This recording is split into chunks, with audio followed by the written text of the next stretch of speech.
lagi bersama saya Nino Larius, tentunya di channel Toko Larius Bitoro.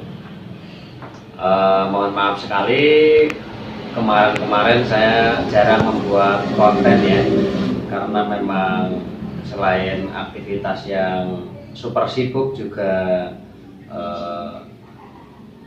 sambil ngomong anak-anak, jadi mungkin tidak sempat membuat konten. Kali ini saya akan membuat konten tentang bagaimana cara memperbaiki mesin alat yang buat marut kelapa ini ya. Nah, alatnya seperti ini kalau kita aliri listrik, kita colokkan, kita nyalakan, itu cuman getar doang ya, nggak ada putaran sama sekali, jadi otomatis ya tidak bisa digunakan.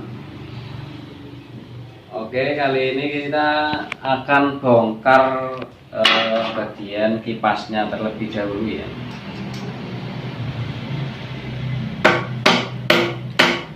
Alat ini mirip dengan mesin pompa air, jadi cara kerjanya pun sama, cuman bedanya ini ada parutnya ya.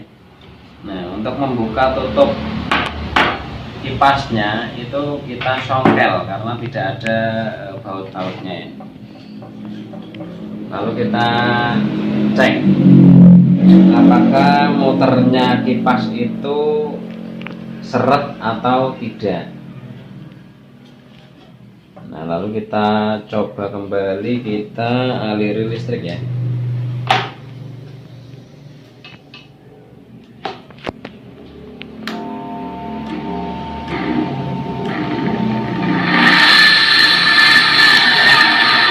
Seperti ini. Seandainya kita puter pakai tangan itu dia mau muter, berarti kemungkinan itu terjadi karatan atau terjadi yang namanya seret ya di asnya sini di bagian lahar. Jadi kita ngeceknya itu kita buka tutupnya, lalu kita colokkan. Kalau memang kita nyalakan itu nggak muter, kita bantu pakai tangan dulu. Kalau kita putar pakai tangan itu dia mau muter, berarti itu kapasitornya itu masih bagus. Kalau misalkan kita bantu pakai tangan tetap nggak mau muter, itu kemungkinan besar kapasitornya itu sudah lemah. Jadi kita harus menggantinya dengan kapasitor yang baru. Nah, kapasitornya ada di mana? Kita lihat bagian sini ya. Setiap nyervis pompa air, mesin penggilingan ataupun parut, itu jangan lupa kita cek kapasitornya. Kenapa? Karena kalau misalkan kapasitornya itu lemah ya, tanpa beban memang bisa dia muter, tapi nanti begitu dikasih beban dia nggak kuat. Nah, kapasitornya di mana? Kita lihat di sini.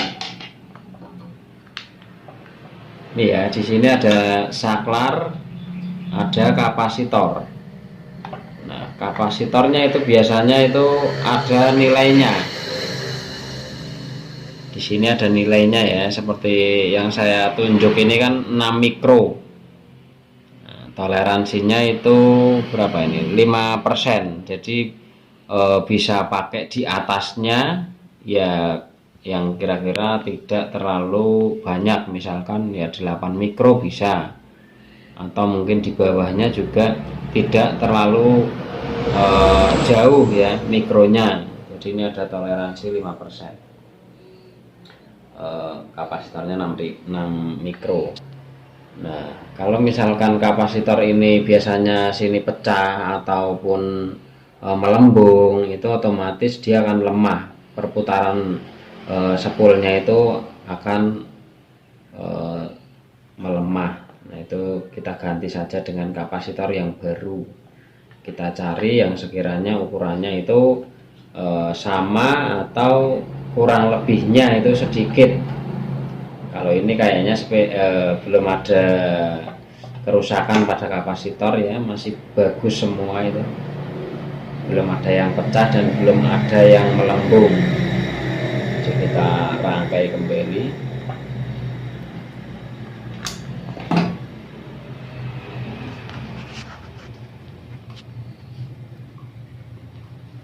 Kalau Anda punya bisnis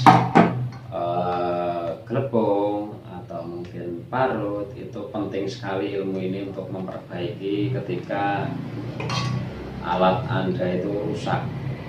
Jadi kalau misalkan Anda bawa ke tukang servis, itu biasanya Anda harus menunggu. Kenapa? Karena biasanya tukang servis manapun itu banyak sekali ya servisan yang antri. Jadi tukang servis juga selain nyervis, dia juga punya pekerjaan lain ya, misalkan ngurus anak ataupun membantu pekerjaan istri di rumah. Itu makanya harus ditinggal supaya kita bisa nyambi ya. Kalau misalkan tidak mau ditinggal, harus segera jadi. Nah, itu yang repot tukang servisnya, dia harus fokus nyervis dan tidak bisa mengerjakan pekerjaan yang lain.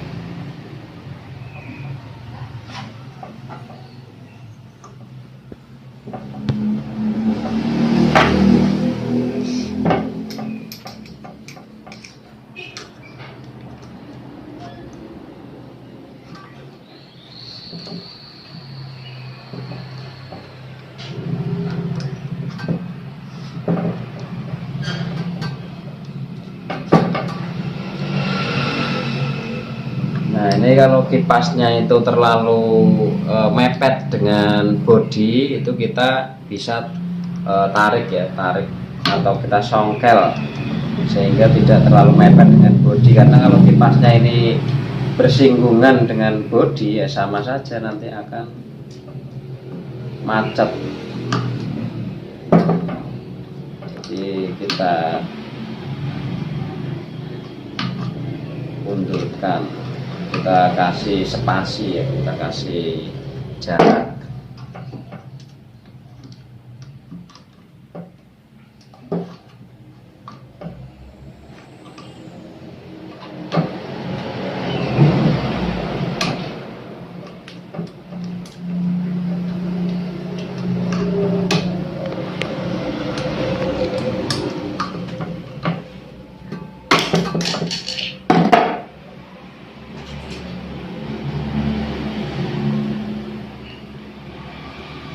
Kipasnya seperti ini ya.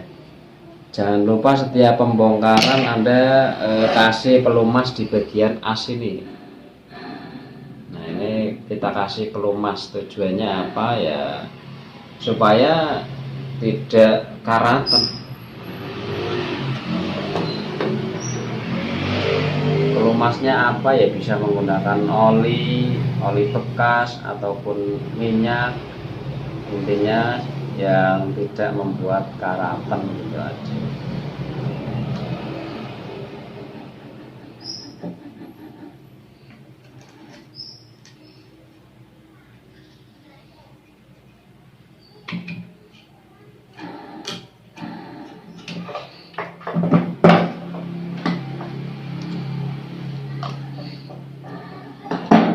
Nah, sekarang kita testing dulu ya, kira-kira sudah bisa muter tanpa bantuan tangan atau belum.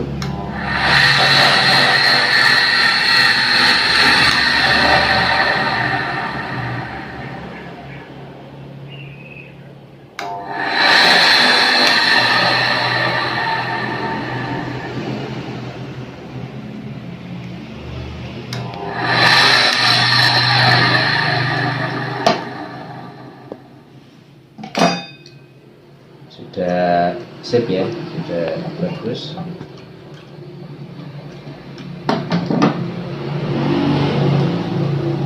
Kita tutup lagi, tutup kipasnya.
pemasangan tutup kipasnya itu kita harus paskan dulu semua, baru kita tekan bagian tengah.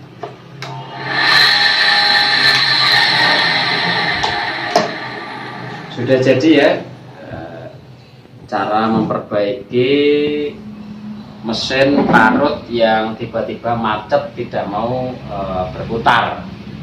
Nah, untuk pembahasan yang lain seperti mengganti parutnya, bagaimana cara melepas pasangnya, nanti bisa kita bahas di konten selanjutnya. Oke, sekian dulu dari saya, mudah-mudahan Anda bisa memperbaiki sendiri. Terima kasih. Wassalamualaikum warahmatullahi wabarakatuh.